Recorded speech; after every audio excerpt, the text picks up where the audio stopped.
Hi, listener. This is From Ideology to Unity, a spiritual journey where we let go of ego and ideological doctrine in favor of meaning, purpose, and unity as a whole. Right, so I'm doing another reading on Decoding Schopenhauer's Metaphysics by Bernardo Kastrup. And the publishing details and all that will be in the description. So, where we got to last time was chapter 6. So this is a meta-consciousness in Schopenhauer's Metaphysics.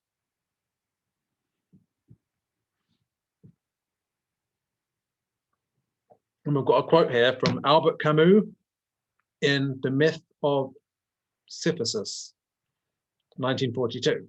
So he's an existentialist. He was an existentialist, an absurdist, I think. Well,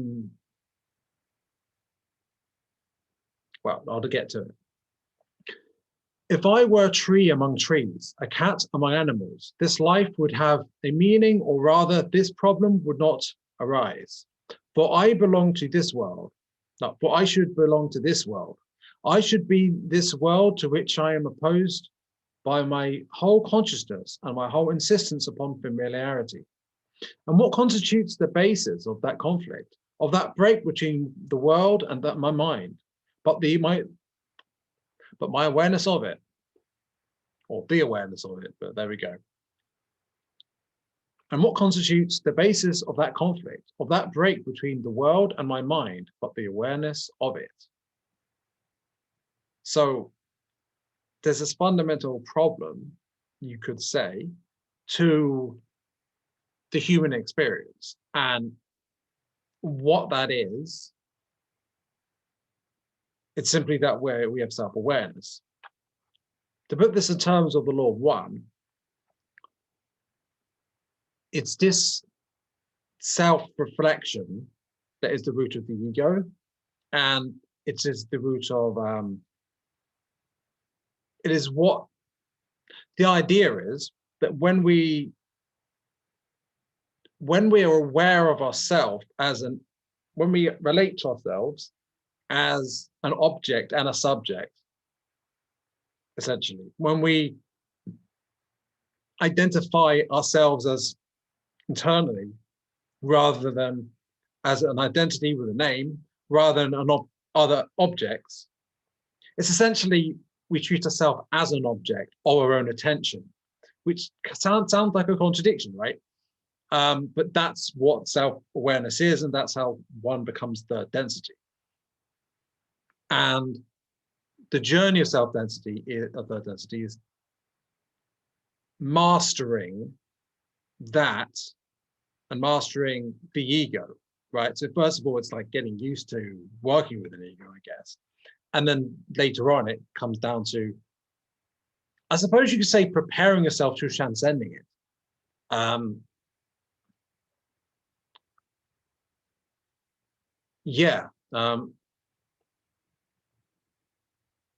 And there's a fundamental disjointedness or disjunction between ourselves and nature by us having awareness of our position in nature. We don't fundamentally just engage with it. On one hand, we're aware that we are a being that can die, and we are afraid of death because of that, and we can suffer because of that. Animals don't seem to, something Aaron Upke pointed out is that animals don't really suffer in the same sense, because now they might have pain, but psychological suffering that comes from in the form of fearing death is not the same, because apparently, well, if you see a gazelle, it will put itself in a situation where it almost dies, and it runs away, and then it goes back to its same old eating grass and stuff. And fundamentally, it's not like traumatized or anything. Whereas we get like PTSD from that, because we are aware that there's that we have a body and that we will die, and like the actual ramifications, and we feel like we have an identity that's better. Now, the truth is, actually, that whole identity is an illusion, even if that illusionary identity is the basis of the identity. And getting to fourth is essentially that realization that starts with that realization that you're more than that. I mean, sure, there's been spirituality for a long time that's been about us having an eternal soul and all that, and reincarnation is a very common thing. So I guess that's the first step, but it takes a lot more than that.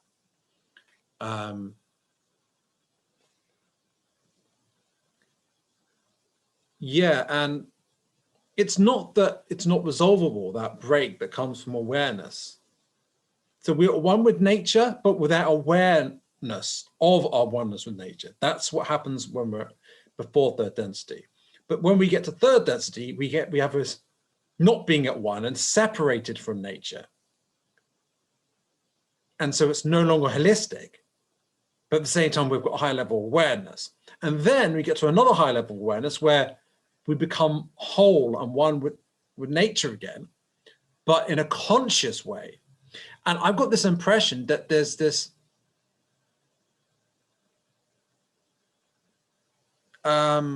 shift where, I don't know, it's just like the idea that where you go towards, you advance in consciousness in a holistic way and a more separated way than holistic and separate. I don't know, that's just an idea.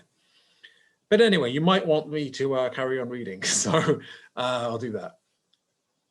It could be argued that the notion of meta-consciousness discussed in the previous chapter is a discovery of modern psychology and analytic psychology, available to 19th century thinkers.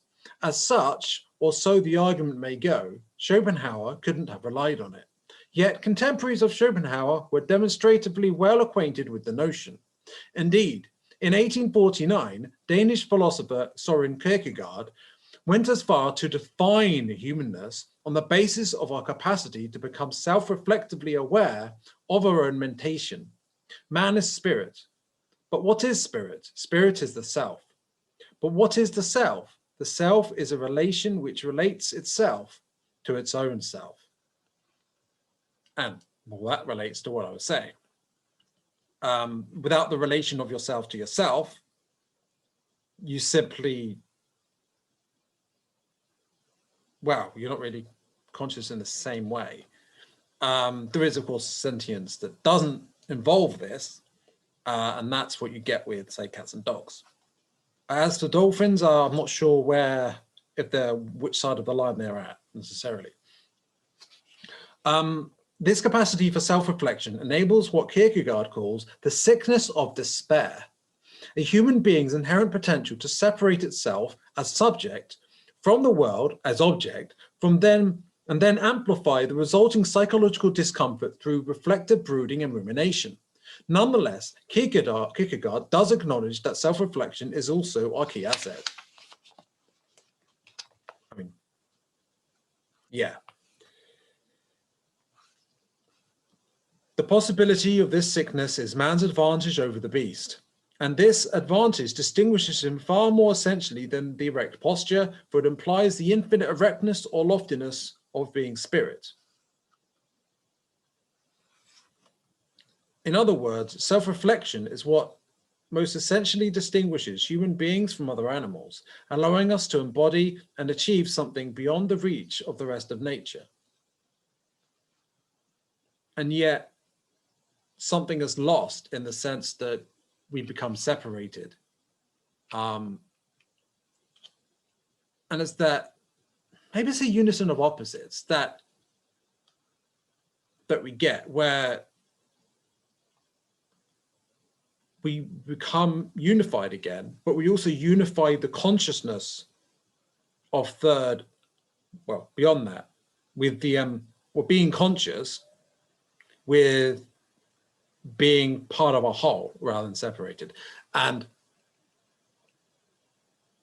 whereas the two previous stages just have those two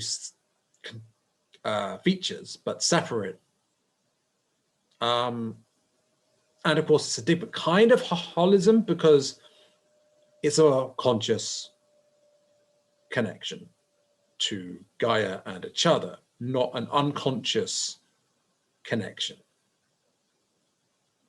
Perhaps that unconscious connection is related to the collective unconscious, but what we develop as we move in transition to fourth density is a collective conscious. Now, I'm sure there are, in psychology and parapsychology, I'm sure the idea has been put forward before of a collective conscious.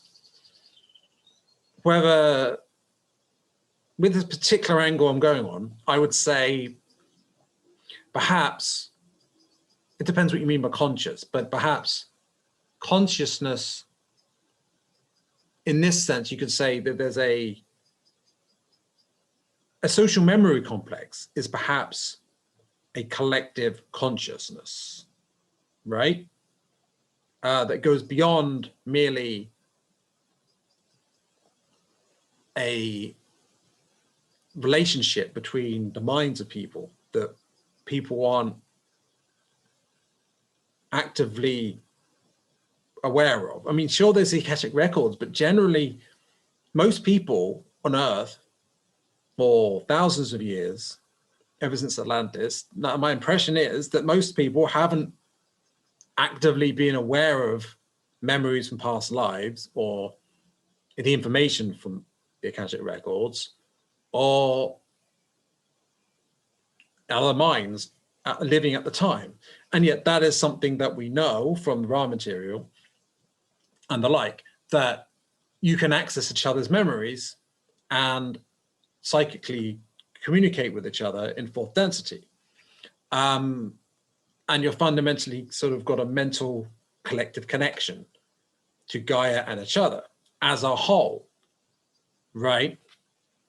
That I would say that fits collective consciousness fairly well. And this, can be distinguished from fundamentally being unconscious and yet having that connection. And what's interesting about the third density is that, yeah, we have that collective connection, but we're separate from, well, we've got the VL of forgetting, and we're separate in our distinctness and our own meta-consciousness. There's a sickness of, the self-reflection creates a sickness of despair. And yeah, it disconnects us in a sense from the rest of nature, even though we're still part of it.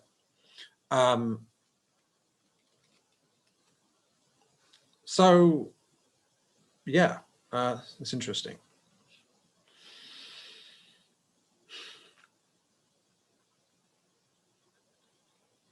Also fluent in the notion of meta-consciousness was Schopenhauer's one-time enthusiastic disciple, Friedrich Nietzsche. Consider, for instance, this passage from The Gay Science. The problem of consciousness, or more correctly, of becoming conscious of oneself, meets us only when we begin to perceive in what measure we could dispense with it.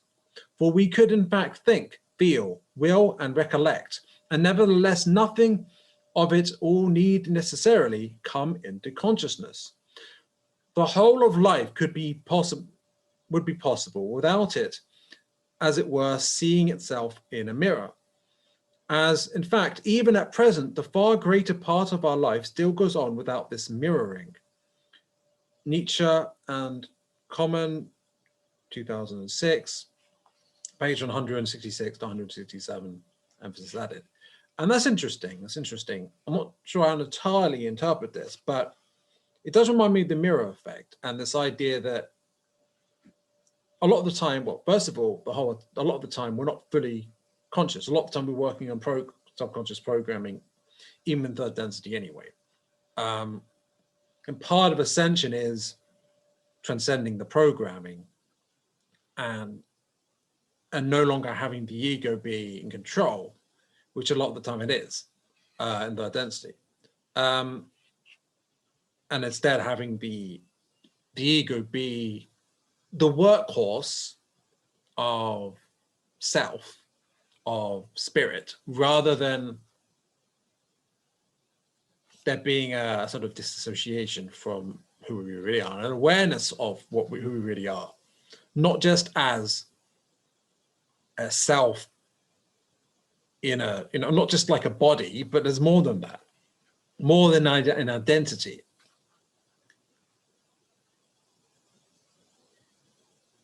But there is the mirror effect. There is the reflection of out of reality to our inner reality. And this ego dirties that mirror so we don't see it accurately. And part of ascension is seeing ourselves more accurately in that mirror, which is that mirror being external reality. And I don't know if Nietzsche meant that, but that's why I went with it. So, and it's interesting because we can be conscious of oneself, but not conscious that we're conscious of ourselves, right? Okay, we can recognize, okay, we are self-aware in some sense, but then there's this real meta consciousness, I would say, which is you're aware of, there's your illusory self, and then there's your divine self, and truly understanding that is what you really are, and that this is an illusion. And it's a sort of waking up from the matrix sort of thing. So for Nietzsche, consciousness entails becoming conscious of oneself. It requires the mirroring of re-representation, the explicit awareness of one's own experiential states. That the far greater part of our life goes on without this mirroring means merely that most of our experiences unfold outside of the field of self-reflection, as they in fact do. But who would argue that what we think, feel, will, and recollect aren't experiential states? Well, the truth is, if a lot, if not the majority of our quote experience is unconscious, with moments of lucidity, when we're in third density and unawakened or whatever, you know, like, and stuck in ego, like, and we're just playing out programming a lot of the time, then wouldn't this be true? That our experience would be so much muddied by the distortions that, I mean, consciousness is a scale, right? And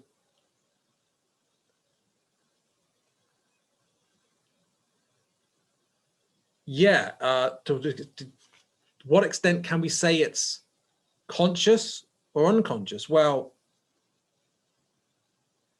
that depends on our own awareness of ourselves. And simply being aware that you are something distinct from nature isn't really the end of it. That's just the start of it.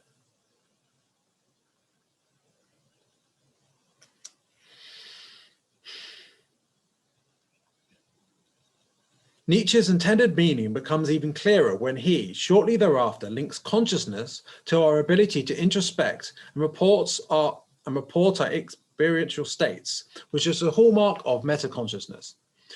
Consciousness generally has only been developed under pressure of the necessity for communication, as the most endangered animal, bracket man, needed help and protection. He needed his fellows. He was obliged to express his distress and had to know how to make himself understood.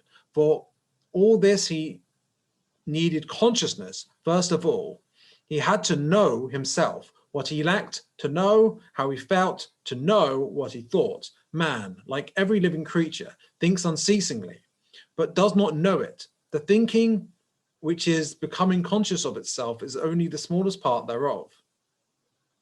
So if the thinking, which we typically think of as being us, and what mainstream scientists seem to view as what we are, the thinking, if that is only that's only the smaller part of the overall consciousness.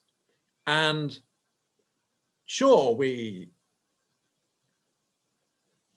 we're aware of ourselves as something distinct and separate. We know things, say, we think things, we feel things, but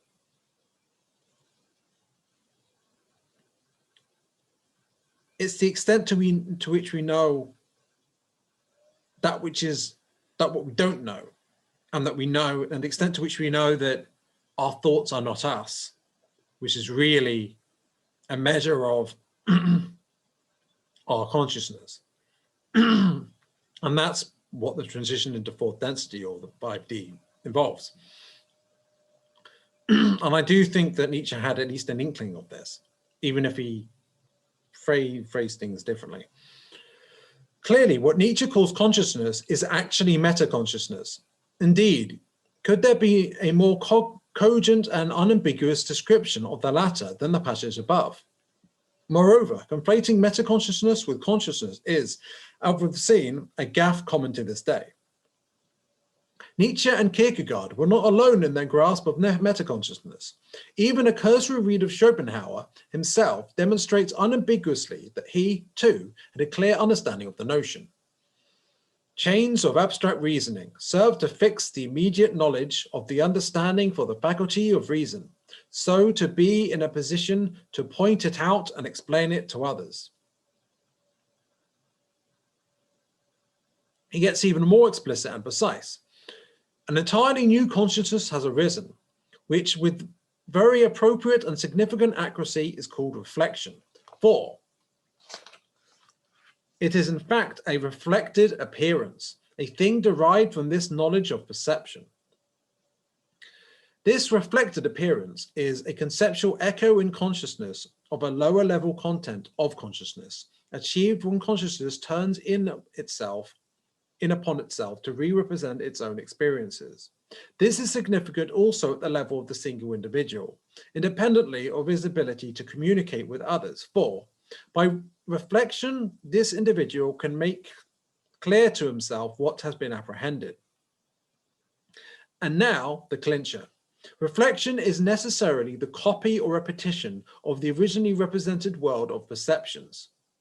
Concepts, therefore, can be quite appropriately be called representations of representations. Or of course, re-representations. So what Schopenhauer calls abstract representations or conceptual thinking entails metaconsciousness. He goes on to explain that the process is recursive. One can have re-representations of re-representations. Oh no, sorry. One can have re-representations of re-representations of re-representations, etc. Thus, there is a scale of levels of metaconsciousness. And I would say through this cycling, building up of, for every cycle you have of re-representation of re-representation is a raising of consciousness, a raising of awareness, perhaps even a raising of frequency. Now, first of all, if you just take it the first time, a re-representation is simply the regular scientific or mainstream psychology understanding of what our consciousness is, or at least metaconsciousness. Is it? Wait. Now I need to remember what was talked about in the last one. Because a lot of them, oh yeah, the issue is that they conflate metaconsciousness and consciousness, so that they essentially reduce some features of metaconsciousness to being perhaps an emergent feature, or just simply the same thing as thinking. But is it? And now let's go back a little bit, and I'll quote here. It is crucial to keep in mind that metaconsciousness is different from even though it presupposes consciousness. A being is conscious if there is something it is like to be the being, i.e. if the being has experiential states. But these experiential states do not necessarily need to be re-represented. Indeed, nothing prevents experiences from occurring outside the field of self-reflection.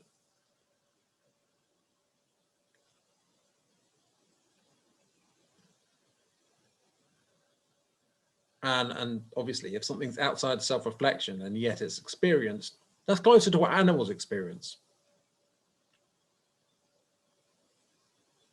And there's this distinction between A consciousness and P consciousness. P consciousness simply being raw experience. Well, I'll read it out. In Bloch's terminology, what Scaler calls meta-consciousness entails an extension of P consciousness into A consciousness. So to produce states that are both P consciousness and A consciousness. I shall call these PA conscious states. First, the subject as purely P conscious states. Then, by re-representing these originally P conscious states, the subject acquires PA conscious states that enable introspective access, reasoning, and speech.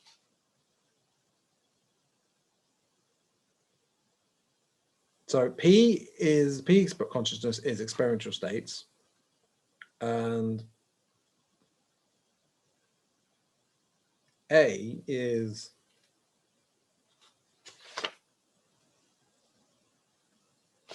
actually, where's the difference? So if I was recording this immediately after the last episode, it'd be clear in my mind. Sorry about this. So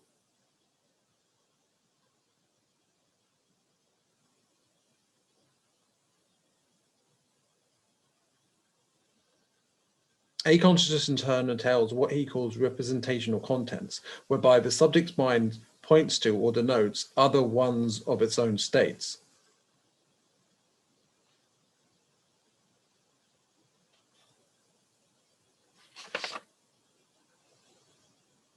One is directed at itself and one is directed at others, I suppose.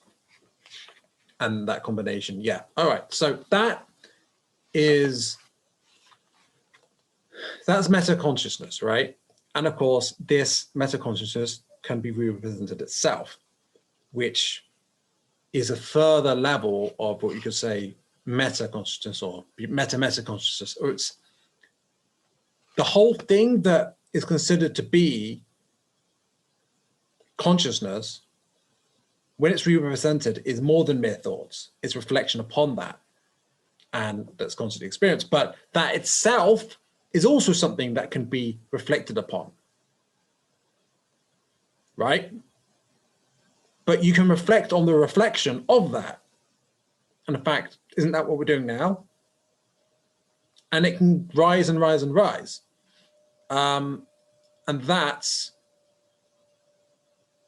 it shows that the level of consciousness is merely, it's taken as, this is like, well, you're thinking, there you go, thinking, consciousness.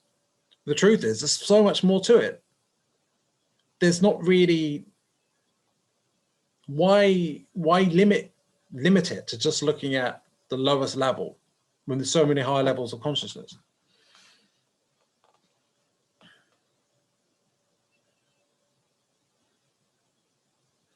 Crucially, Schopenhauer does not restrict consciousness to abstract representations.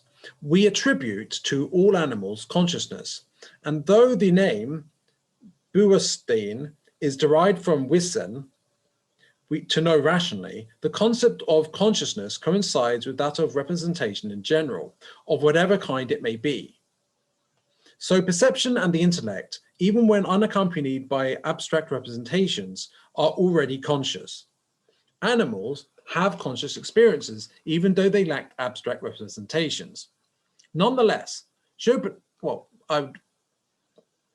I would actually mention there that what they're basically doing is, the mainstream scientists, that is, the mainstream psychologists, is they're treating us as essentially no different than animals in consciousness by conflating it in that way.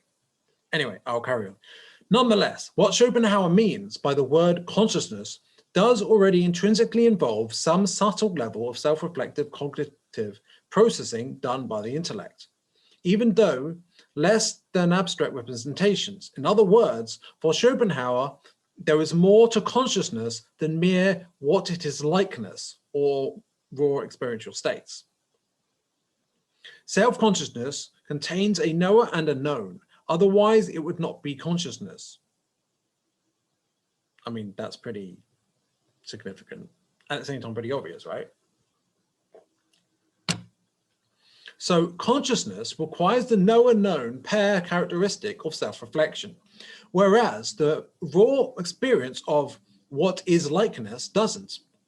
Schopenhauer is again explicit in this regard when he states, representation as such already presupposes a form, namely object and subject.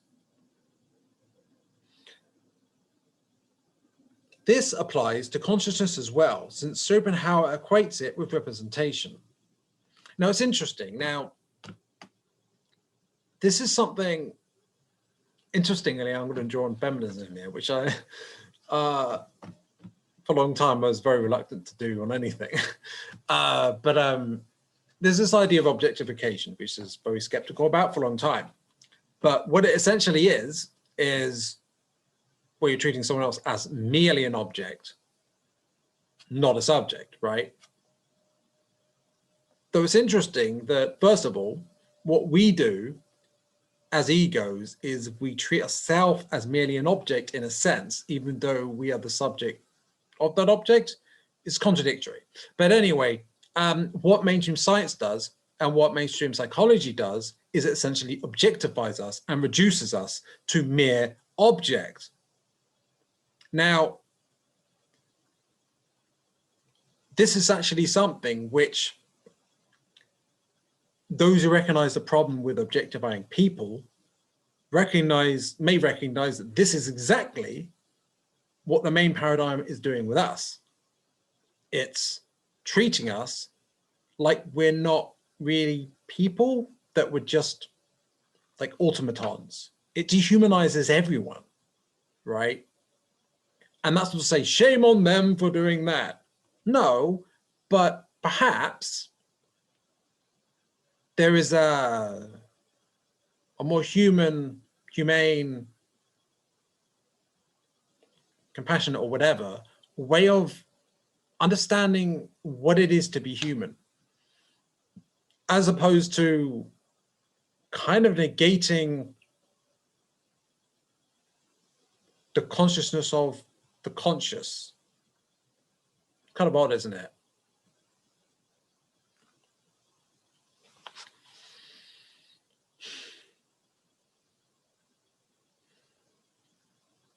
It is because of this restrictive attribution of self-reflection to consciousness, which echoes Nietzsche, Jung, Clearman's, Nietzsche, sorry, that was Danish or something, etc., that Schopenhauer can say, the will in itself is without consciousness, and in the greatest part of its phenomena remains so. The secondary world of representation must be added for the will to become conscious of itself, just as light becomes visible only through the bodies that reflect it.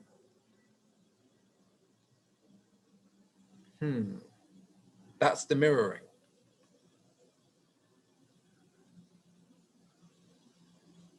Maybe part of the next step is being aware of how the external world mirrors the internal world, not just mirroring that mirroring mentioned there. Notice that here he again associates consciousness with reflection. At one point, when discussing plants as a symbol of consciousness, Schopenhauer effectively defines consciousness as entailing a self-reflective knower-known pair. I submit that, according to Schopenhauer, the knower in any kind of representation which is associated with our feeling of ipseity or I-ness is merely a cognitive mirror that reflects, i.e. re-represents lower level, more primary experiential states. As a matter of fact, he says as much. In self-consciousness, the known, consequently the will, must be the first and original thing. The knower, on the other hand, must be only the secondary thing, that which has been added, the mirror. They are related somewhat as a self-luminous is to the reflecting body, or as the vibrating strings are to the sounding board, where the resulting note would be consciousness. Interesting. vibrating strings. Now that makes me think, of course, of string theory. And quantum physics has been connected to string theory and what it later became, which is M theory, which is more developed. And the idea that consciousness, I don't know if he realized what he was suggesting here, but probably not.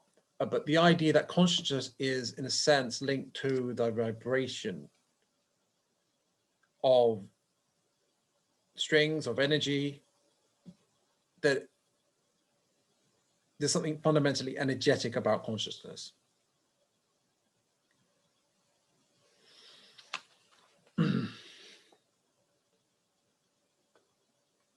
And the resulting note being consciousness. So like, interesting, what is a note? Well, it's fundamentally a wave of sound in a certain resonance, a certain frequency, a certain chord, perhaps. And well, I'm sorry, well, I'm not even sorry. That sounds like very much like what? That sounds a bit like an understanding of consciousness being linked to string theory would be like. So interesting. Once again, consciousness is the reflection, the re-representation. Even in mere perceptual representations, there is already a knower, a cognitive mirror, the re-representing the immediate experiential states of sense impression, which in turn become its known. Perceptual representations thus already entail a subtle level of self-reflection. To sum it up, although all instances of abstract representations are re-representations, not all instances of re-representations in the Schopenhauer's metaphysics are abstract representations. The latter presuppose as their ground fairly high-level mental functions that, by themselves, already encompass re-representations. Moreover, re-representations of endogenous non-sensory feelings, such as those of hatred, disgust, self-satisfaction, honor, disgrace, right and wrong, etc., are not abstract representations, for the latter must be grounded in perceptual representations, whereas endogenous feelings aren't representations at all, which suggests, I would add, that there's something more to consciousness, or at least human consciousness, to the egoic, emotional, experiential consciousness, such as hatred, disgust, self-reflection, and then also these concepts like honor, disgrace, right and wrong. These are linked to identity and ego, and that's not all we are. There is a perceiver of that. As we awaken, we are increasingly aware that we are the observer. And it's that reflection by the observer of these re-representations of endogenous sensory feelings, such as hatred, disgust, blah, blah, blah, that re-representation of re-representation there is perhaps done by who we really are, the divine spark, right? And awakening is about clearing away the illusion and the dirt from the mirror, perhaps, and becoming more clearly aware of ourselves, beyond identifying with mere egoic delusion. I meant to say illusion, but sure, delusion. I mean, certainly A Course in Miracles does refer to the ego as insane. And I think there is reason to believe that.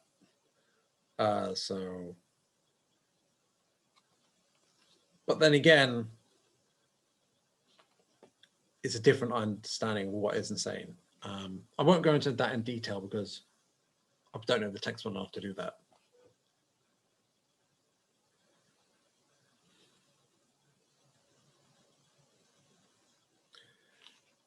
So these things, hatred, disgust, etc., are not abstract representations, for the latter must be grounded in perceptual representations, whereas endogenous feelings aren't representations at all. All right. We must therefore be more than experiential emotions and more than concepts that we think and what we feel. The notion of meta-consciousness pervades Schopenhauer's metaphysics. Not only is it explicitly present in the form of abstract re-representations, sorry, I said that wrong. Not only is it explicitly present in the form of abstract representations, it is also more implicitly present in representations in general.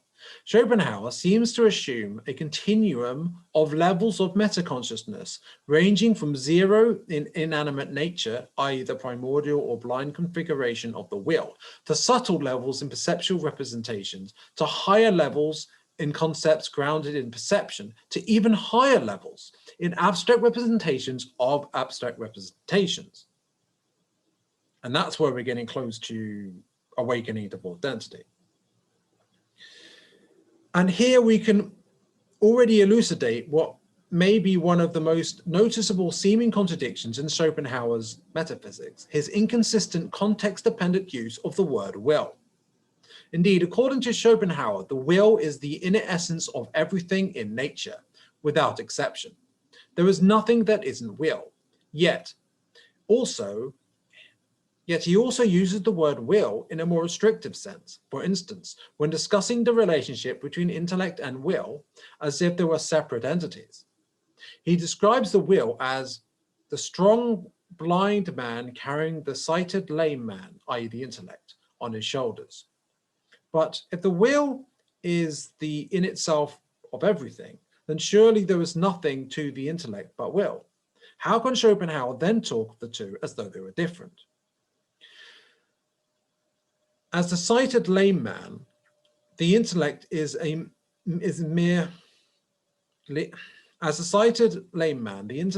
merely a local, superficial configuration of the will, resulting from a segment of the latter turning in upon itself, by virtue of which the will achieves something in degree of self-reflection in the form of re-representation. Right, so re-representation comes from the creation of an intellect that's local and a superficial configuration of the will, rather than the true representation of the will. It's self-reflected upon itself, and there's a sense of, I am this name, this is what I am, that's what I am, basically identity, right? And this identity, self-reflected on oneself, that's ego. And ego is the intellect. That's what's being said, the same thing being talked about here. And that is called the sighted lame man.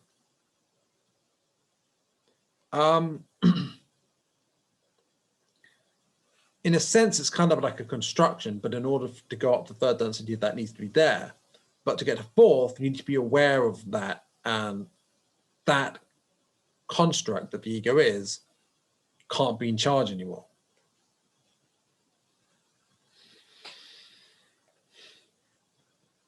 And in order to have the self-reflection that goes beyond the ego, you need the ego to be reflected on.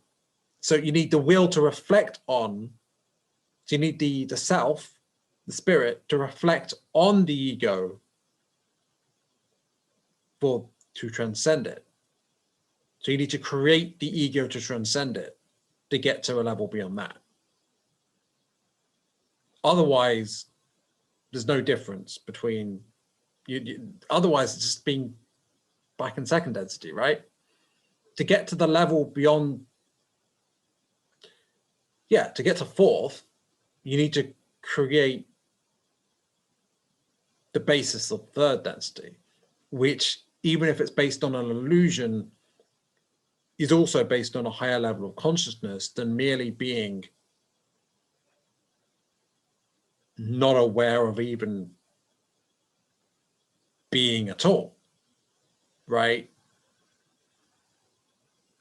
That would be like being an animal and simply being aware of things, but not being aware that you're aware of things. It's that awareness itself that is the creation of the illusion of the ego. And yet that's necessary. A necessary stage. In other words, the intellect is a local metacognitive structure of and in the will. And the will is being understood as the divine essence here. You could say the Godhead, right? It's a representation, but it has a purpose. Its extrinsic appearance or representation is what we call a brain. The intellect is lame compared to the broader will because it is but a small superficial segment of the latter, a tiny beacon of reflection sitting atop a mountain of instinct. Yet this will, the strong man, is blind without the lame man, because it then lacks the sight of metaconscious representation. And you get that from the interplay between them.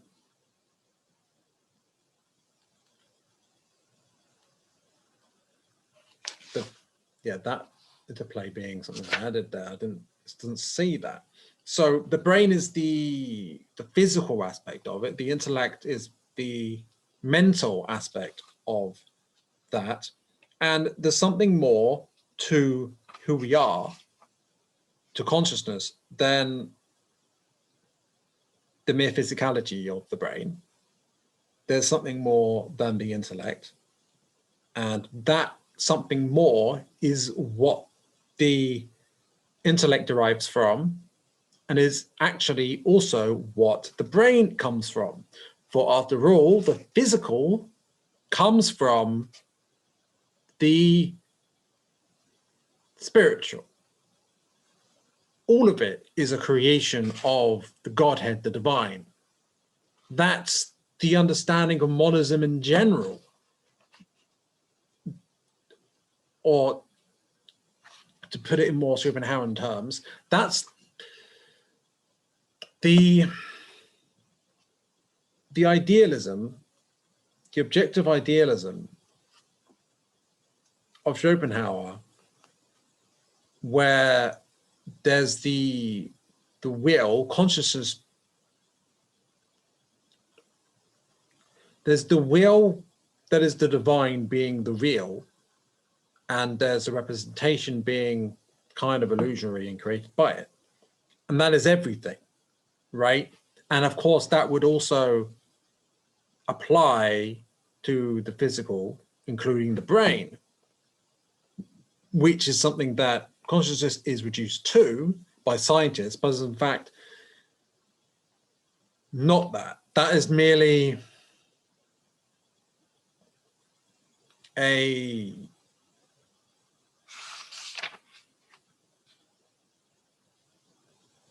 small superficial segment, a tiny beacon of reflection sitting upon a mountain of instinct. And yes, that instinct is very minimalistic, I would say. But even if a third density being hasn't reached it yet, there is, perhaps you could say, a mountain or a whole sky above that in terms of consciousness. It may not be reached yet, but just as there's a mountain below, there's so much more above. That's what I would say. And that I wouldn't say is mere instinct, but it's so much more than intellect.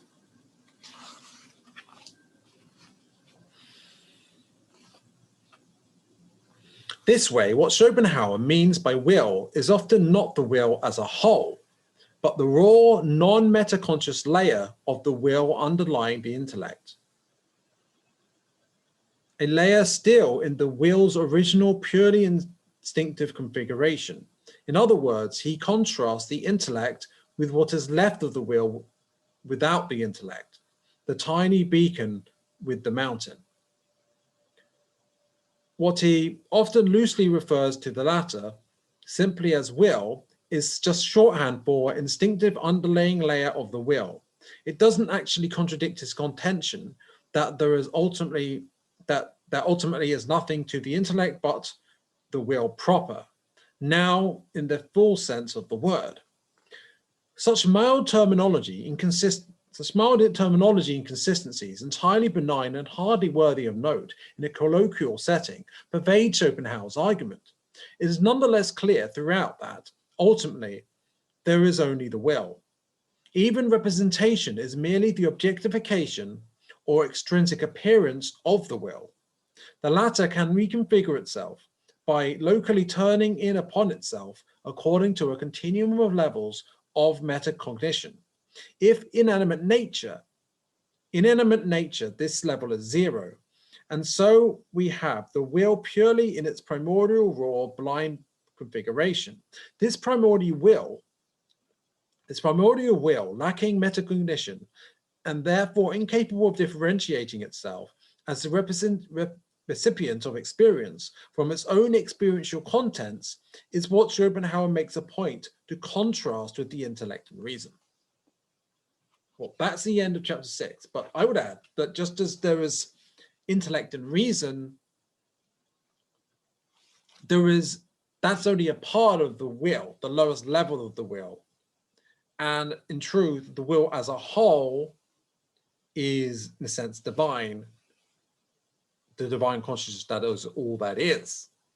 And that conscious everything is, you could understand it in God, as God in a sense. And that is more than mere representation. It is all that is, right? And just as intellect and reason is so much more than mere basic instinct,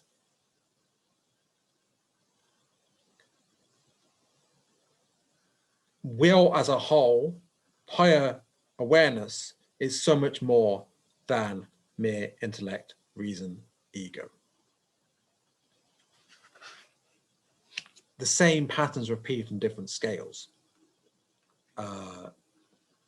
And this is something inherently talked about when it was about re-representations of re-representations of re-representations.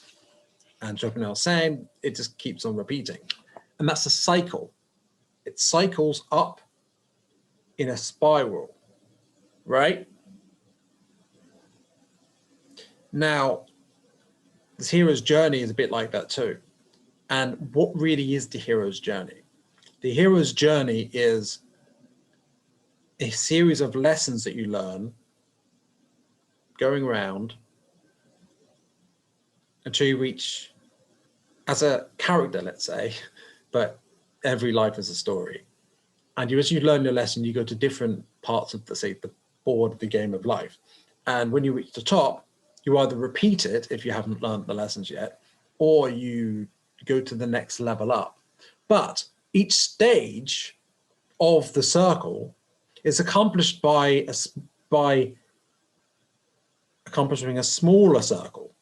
And to do that requires learning certain lessons and requires experience. And perhaps we get along that board, along that cycle, by making re-representations of re-representations of re-representations, learning lessons as we go, until we get to a point where all those re-representations form a larger circle, and we can go to a higher level consciousness altogether than mere third density intellect, that we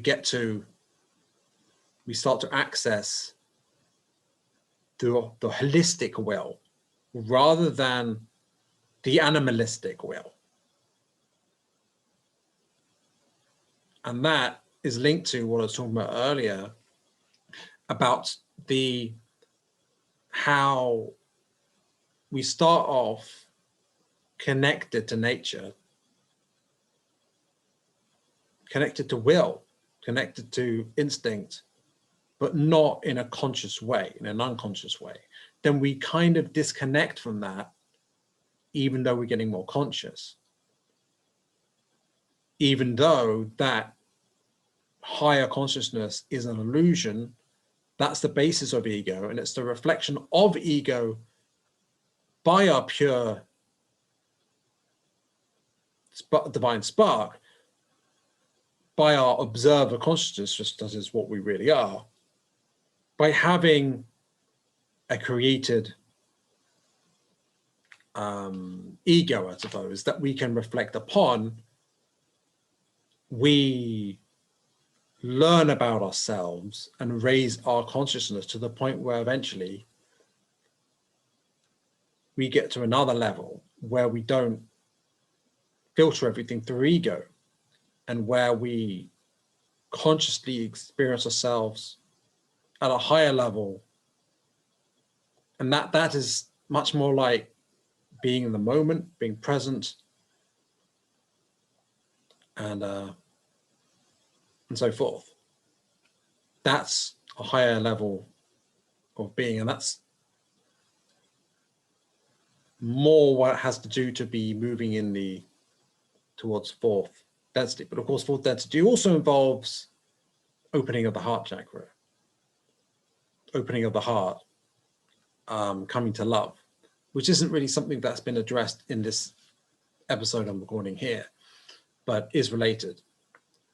Hopefully you've been able to make out what I've been saying, because yeah, it hasn't entirely been clear, but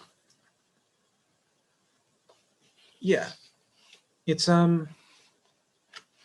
funny enough, that was only like 7 pages. You know what, I will carry on for a bit, but I'm not sure if I'll finish chapter 7. The will's strife for meta-consciousness, blood, torment, and sacrifice were necessary for man to create memory in himself. With the help of this kind of memory, man eventually acquired reason. Reason, solemnity, mastery over the emotions, the emotions. This whole gloomy, dismal thing, which is called reflection. How dear the price they have exacted. Friedrich Nietzsche on the Genealogy of Morals, 1887. Schopenhauer speaks of A, the blinding acting forces of inanimate nature.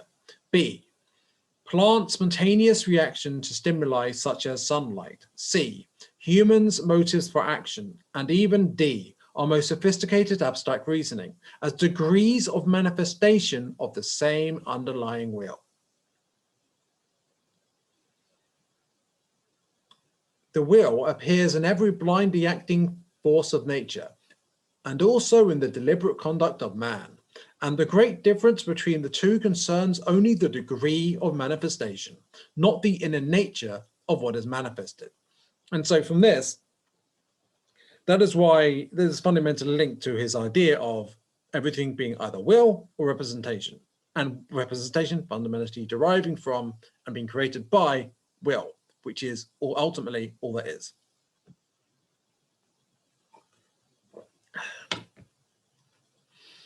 For him, nature consists of a continuum of manifestations of the will, which spontaneously, thus not deliberately, strive towards a developmental climax. So if this is spontaneous, that means there's a spontaneous movement of consciousness up towards higher light toward the light, ever more light of consciousness. And something I learned the other day from Marin Abke, which I'm probably saying his surname wrong, but whatever, is every time you're more conscious, you gain consciousness of something, you don't lose it, you retain it on a soul level.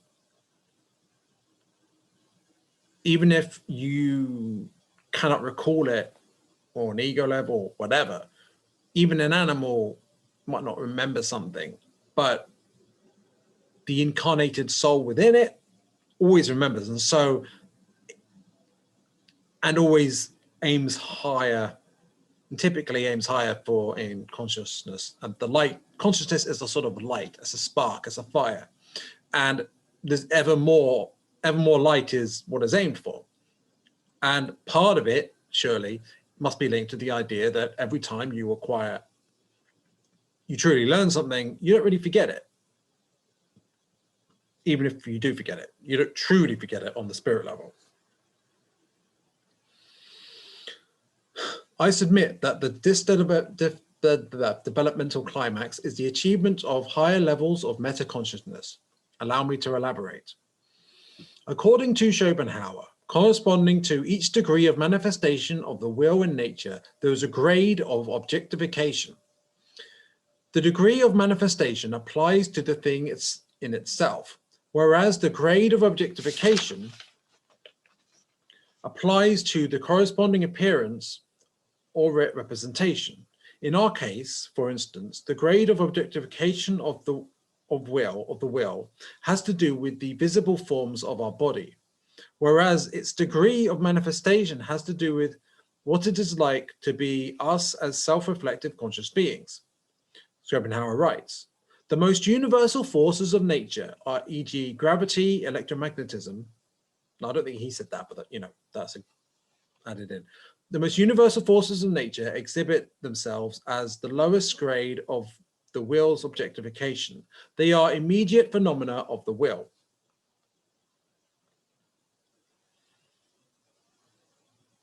So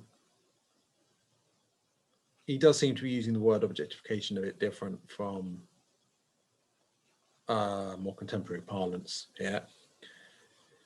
The qualifier immediately denotes lack of meta-consciousness. No, the qualifier immediate denotes lack of meta-consciousness. Schopenhauer also describes this lowest degree of manifestation of the will as a blind impulse, which emphasizes the same point. He then proceeds, objectifying itself more distinctly from grade to grade, yet still completely without knowledge as an obscure driving force, the will acts in the plant kingdom.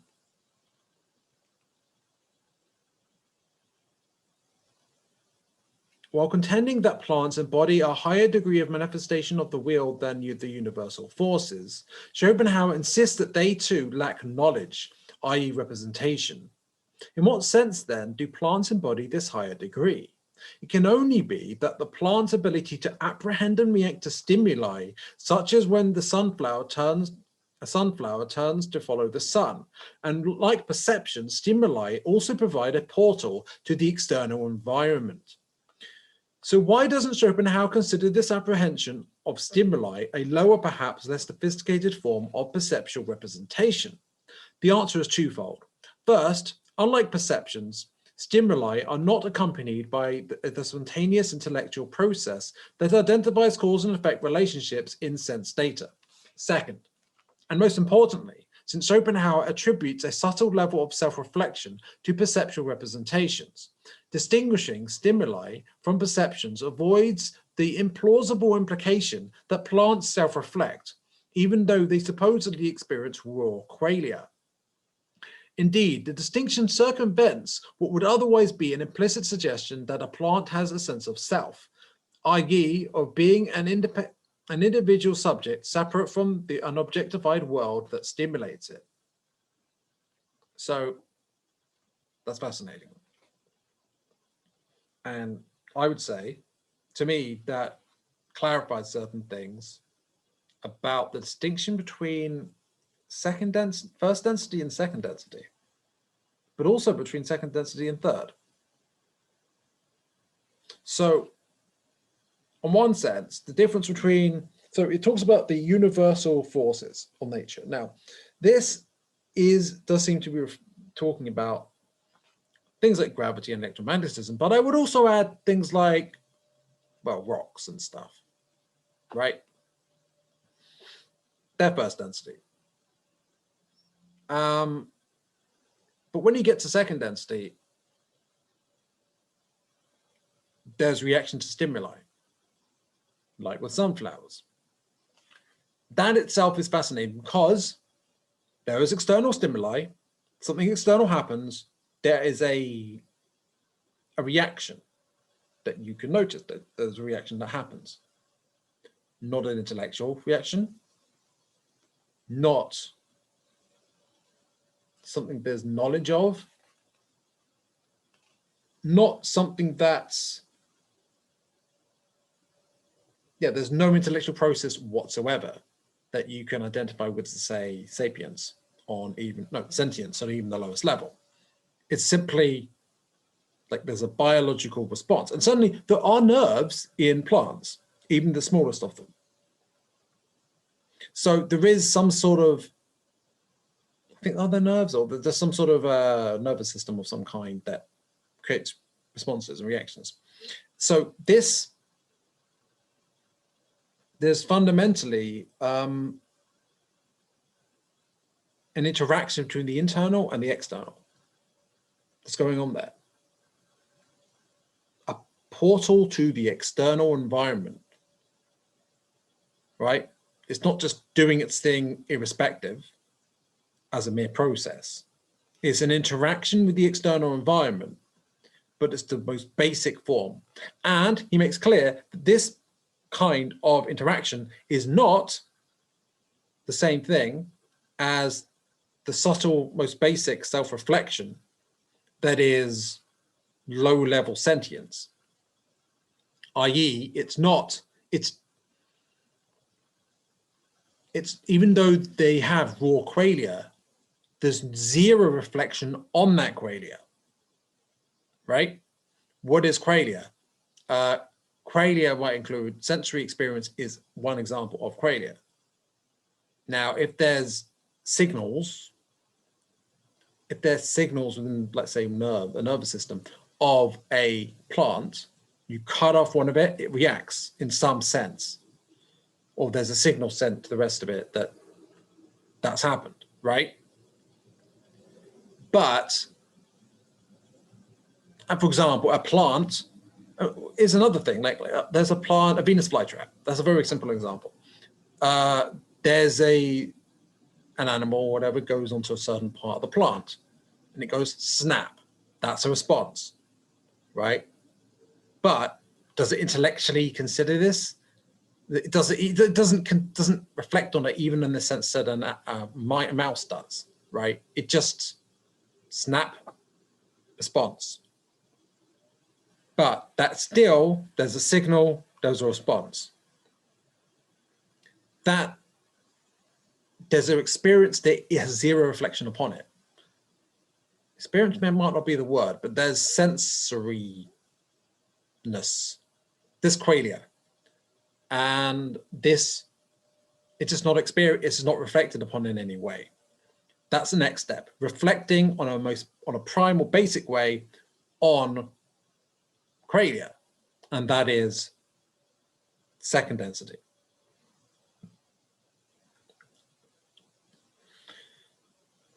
And for third, it needs to be a reflection on that there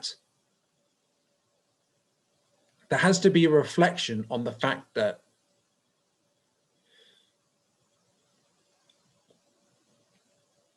one is a distinct being, an identification of oneself as an object, rather than a reflection upon the external in the way an animal does. So a mouse sees a snake, it responds by running away, and there's some sort of processing in its tiny brain on the basis of that's a threat, fight, flight, basically. That's a threat, flight. And there might even be some basic emotion in there too, of fear. And it does that. But that's definitely more than what plants have. But that's definitely not the, oh shit, I'm actually gonna die, I don't want to die, that whole thing that humans have, because we identify ourselves as something more than as us. We identify ourselves. We don't just identify other things. We even identify ourselves. and as something that's more than merely as an object of attention, as subject, object.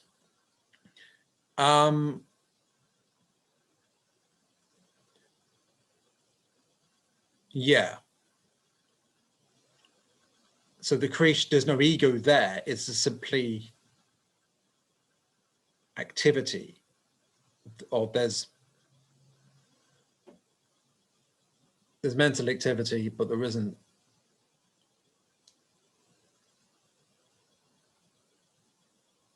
that self-reflective metacognition, even on the most basic level.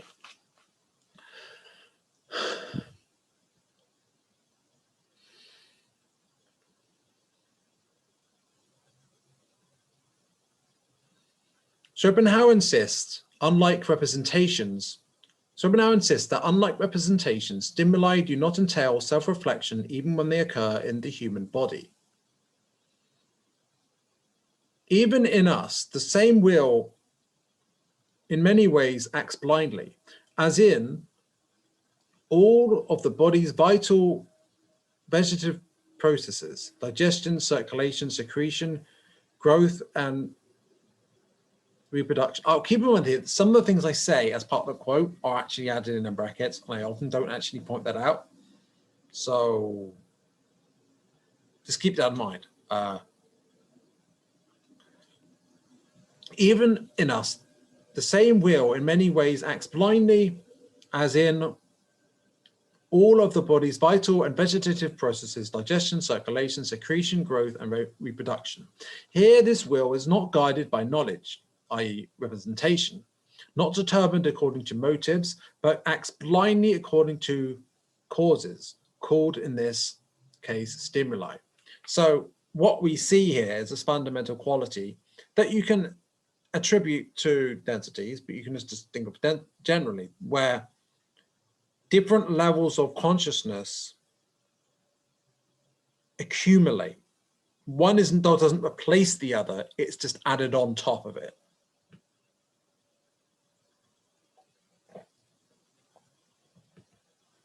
And so we don't lose parts of us from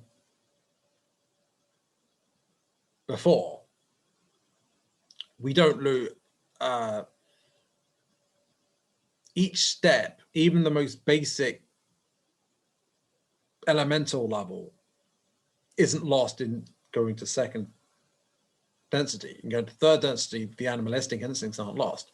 And in going to fourth density, what is acquired and what is involved in third density isn't lost, but every step, there's a high level of interaction, and there's a relationship with the next level up. So what we now consider the ego won't just operate so much on its own, will be more operating in a relation to a higher consciousness being in charge, as opposed to the ego being in charge. And ultimately, what is narcissism based on? It's ultimately based on the ego being in charge. Now, this suggests to me, and I don't really have a basis for this, but it suggests that when just entering third density, it suggests that narcissistic tendencies are quite common. Might suggest certain things about young souls, but that might be a bit harsh on them. Or at least a vulnerability to that, because basically there's not a the ego is primarily in charge, and anything beyond that is a bit more limited because it's more in charge. Now,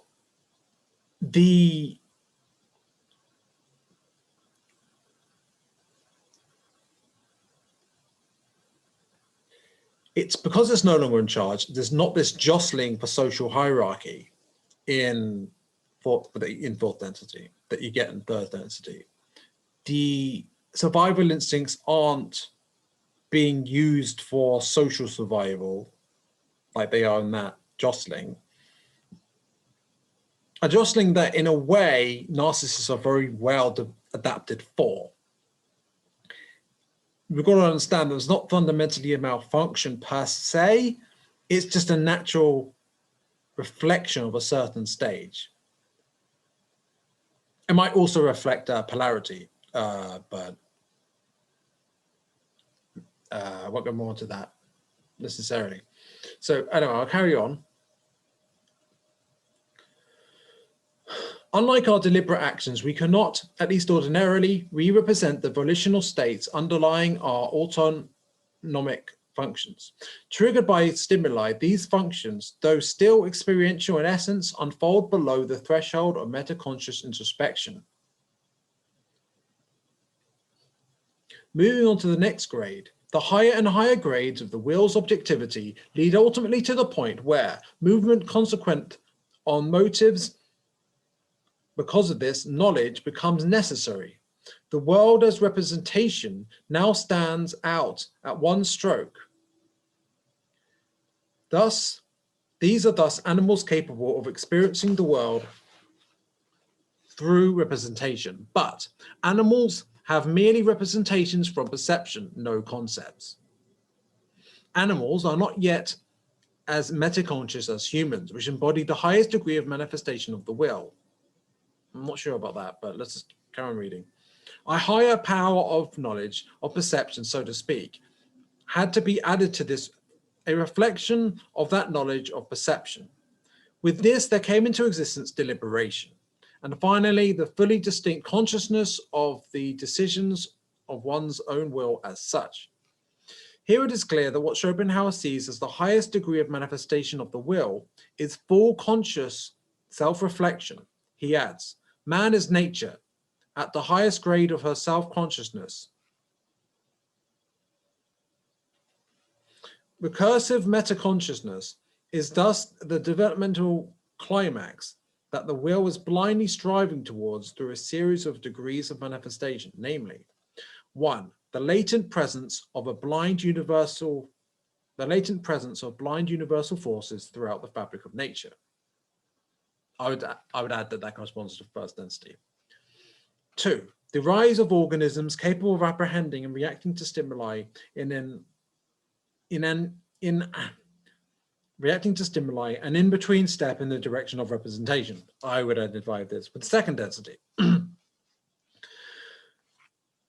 3, the rise of organisms capable of perceptual representations, more complex forms of stimulus apprehension that entail cognition, subtle levels of self-reflection, and can, in principle, be represented.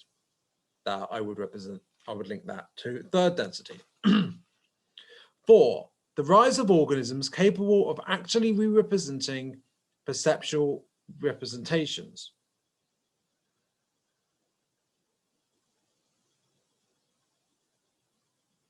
Oh, no, I made a mistake there. The third one doesn't seem like third density per se, but the higher levels of second density, I would say.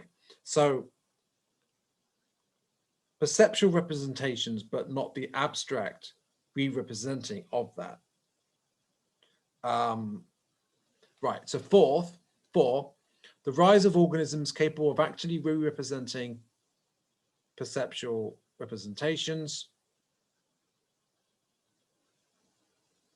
I would say that counts as third density, maybe lower level of it.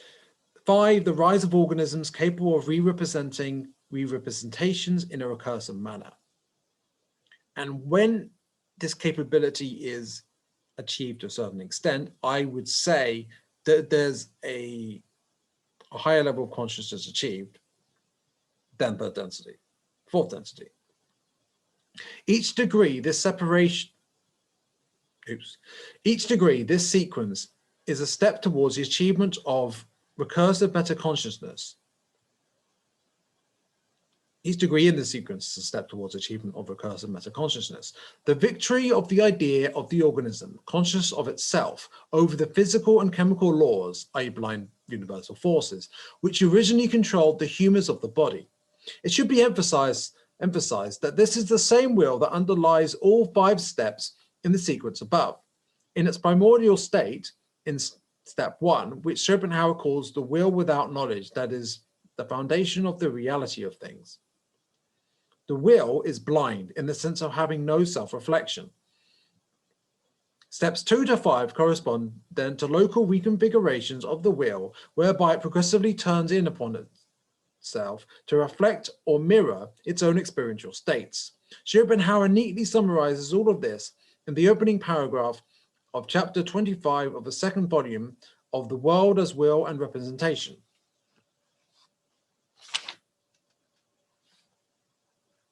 Now, as for the next level up regarding fourth density and stuff like that, I think that I imagine that that is dealt with as this book goes on. The next chapter is resolving the key seeming contradiction, because we've reached the end of chapter 7. And that will be in another episode. But yeah, it's been interesting reading this.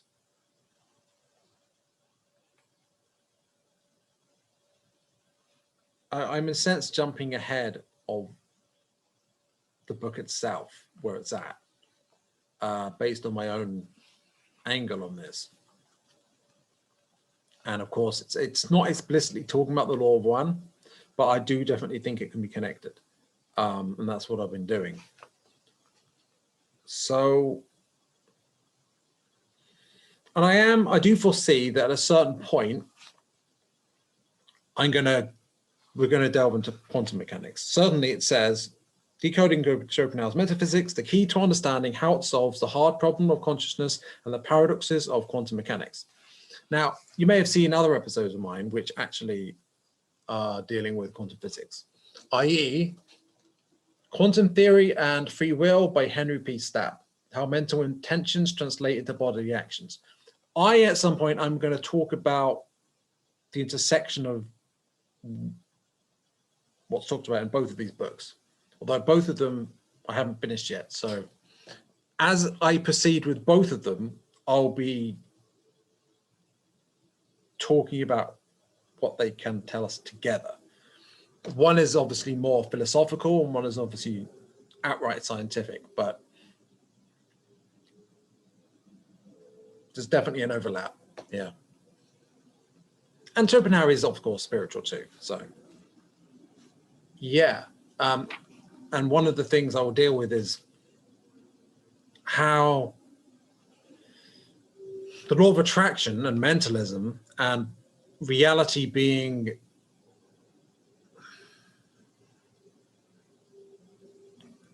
where was I? The idea that consciousness is that we affect our own reality with our minds. That is something that may well, and we determine reality with our minds, that may well be explored in Decoding Schopenhauer's Metaphysics. We will see. In any case, it's definitely interesting. I'm enjoying it, and I hope you are too. Or if you got to the end, I imagine you are. So yeah, I'll continue with these books. And yeah, bye for now.